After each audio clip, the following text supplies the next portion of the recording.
আমরা আজকে সবাই এখানে সমবেত হয়েছি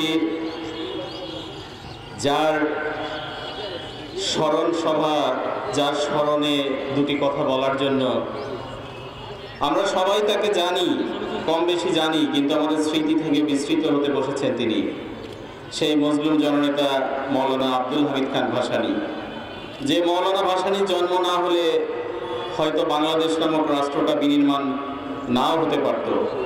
অথচ ইতিহাসের একটি পর্যায়ে আমরা এসে আজকে স্বাধীনতার 53 বছর পরে আমাদের মৌলানা ভাসানীকে স্মরণ করতে হচ্ছে, দাবি জানাতে হচ্ছে, তাকে পাঠ্যপুস্তকে অন্তর্ভুক্ত করার দাবি জানাতে হচ্ছে, তাকে জাতীয়ভাবে যথাযথভাবে সম্মানিত করার। আমরা মৌলানা ভাসানী অনুসারী পরিষদের পক্ষ থেকে এই অনুষ্ঠানে মৌলানা ভাসানীর আলোচনায় আমাদের সিনিয়র নেতৃবৃন্দ আছেন, গণতন্ত্র মঞ্চের শীর্ষ নেতৃত্ব আছেন, তারা আলোকপাত করবেন। আমরা শুধু এতটুকু দাবি জানাবো, সারা বাংলাদেশের সকল রাজনৈতিক দল একটি প্ল্যাটফর্মে এসে 31 দফা রাষ্ট্র সংস্কার ঘোষণা করেছেন। এই 31 দফা রাষ্ট্র সংস্কার ভবিষ্যতে হয়তো এই বাংলাদেশের মুক্তির সনদ বা দলিল হিসাবে আবির্ভূত হতে পারে। গত একদিন আগে 31 দফা রাষ্ট্র সংস্কারের উপর একটা আলোচনা সভা ছিল বিএনপির আয়োজনে। আমরা সেই আলোচনা সভা উপস্থিত ছিলাম। আমরা বুঝতে পারি যে 31 দফা রাষ্ট্র সংস্কার আন্দোলন, এই 31 দফার সংস্কার ছাড়া এই দেশের ভবিষ্যৎ পুরোপুরি অন্ধকার। এই 31 দফা রাষ্ট্র সংস্কারকে কার্যকর করার জন্য, এই 31 দফা রাষ্ট্র সংস্কারকে সার্বজনীন করার জন্য মৌলানা ভাসানী অনুসারী পরিষদ মনে করে মৌলানা ভাসানীকে রাজনৈতিকভাবে সার্বজনীন সর্বোচ্চ নেতা হিসাবে স্বীকৃতি দিতে হবে। তাহলে এই 31 দফার রাষ্ট্র সংস্কার এদেশে সাস্টেইনেবল হবে, দীর্ঘস্থায়ী হবে। 31 দফার রাষ্ট্র সংস্কারের মাধ্যমে বাংলাদেশ বিশ্বের বুকে সত্যিকার গণতান্ত্রিক মানবিক দেশ হিসাবে প্রতিষ্ঠা লাভ করবে। তবে তার পূর্বশর্ত হওয়া উচিত রাজনৈতিক ঐক্যমত।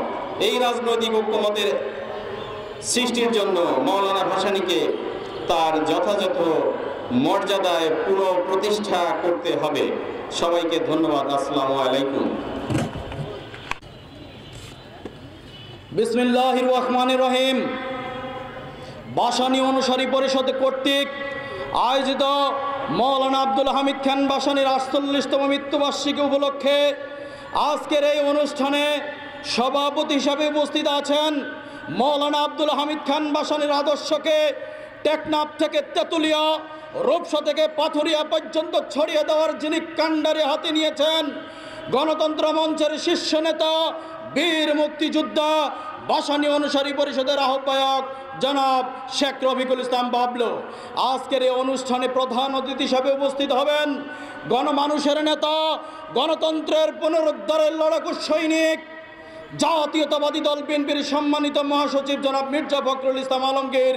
উপস্থিত আছেন গণতন্ত্র মঞ্চের শীর্ষ নেতা, জাতীয় পার্টির চেয়ারম্যান সহ ভাসানী অনুসারী পরিষদের নেতৃবৃন্দ, সাংবাদিকবৃন্দ, আসসালামু আলাইকুম। সেই ব্রিটিশ বিরোধী আন্দোলন থেকে শুরু করে 52 ভাষা আন্দোলন, বাংলাদেশের মহান মুক্তিযুদ্ধ, যেই জায়গায় যার সর্বোচ্চ হাতছানি, ত্যাগ, মেধা, প্রজ্ঞা আর মননে একটা সুখী, সমৃদ্ধ, শোষণমুক্ত, বৈষম্যমুক্ত, সাম্রাজ্যমুক্ত বাংলাদেশ তৈরি করতে চেয়েছিলেন, তিনি হচ্ছেন মৌলানা আব্দুল হামিদ খান ভাসানী। অথচ সেই ভাসানী আমৃত্য শোষণের বিরুদ্ধে কথা বলেছেন, সাম্রাজ্যের বিরুদ্ধে কথা বলেছেন, অসামঞ্জস্যের বিরুদ্ধে কথা বলেছেন। কখনো তিনি ক্ষমতার আশাবাদী করেননি।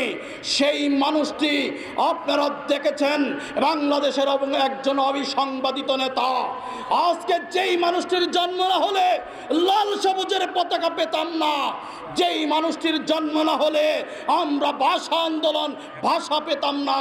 আজকে যে ভাষায় কথা বলছি সেই মানুষটিকে ইতিহাস থেকে ইতিহাস আগামী প্রজন্মের কাছে তুলে দিতে চাইনি প্যাসিবাদী সেই স্বৈরাচারী আওয়ামী লীগ সরকার।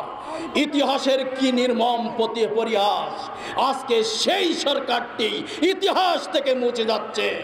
আমরা বলতে চাই, ভারতকে আস্থায় রেখে যারা রাজনীতি করতে চান, বাংলাদেশের মসনদে যেতে চান, হুঁশিয়ার করে বলতে চাই, সাম্রাজ্যের আর বিরুদ্ধে যিনি আমৃত্যু সংগ্রাম করেছেন তিনি মৌলানা আব্দুল হামিদ খান বাসানী।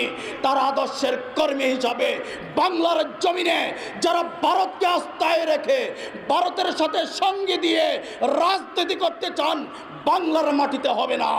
আমরা হুঁশিয়ার করে দিতে চাই, 5ই আগস্টের গণঅভ্যুত্থানের রক্তের সাথে বেঈমানি করা যাবে না।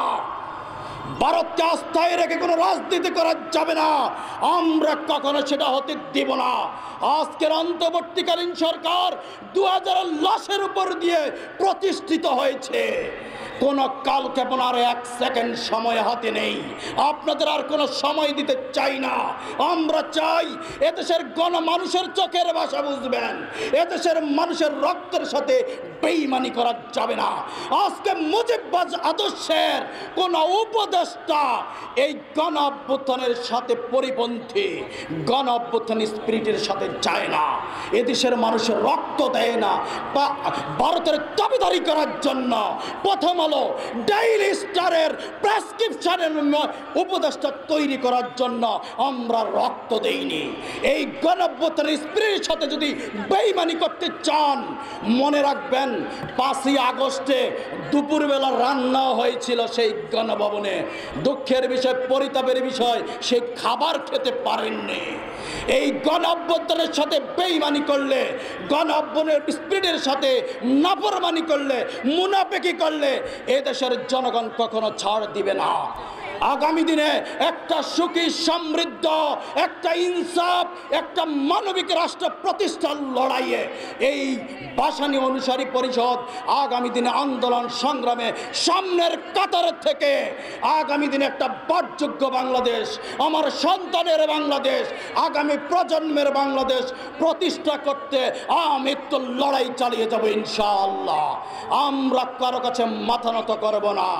আমরা সাম্রাজ্যবাদী বিরোধী, আমরা সেই ভারতীয় আগ্রাসন বিরোধী সংগ্রামের আমৃত্যু যেমন সংগ্রাম করেছিলেন মৌলানা আব্দুল হামিদ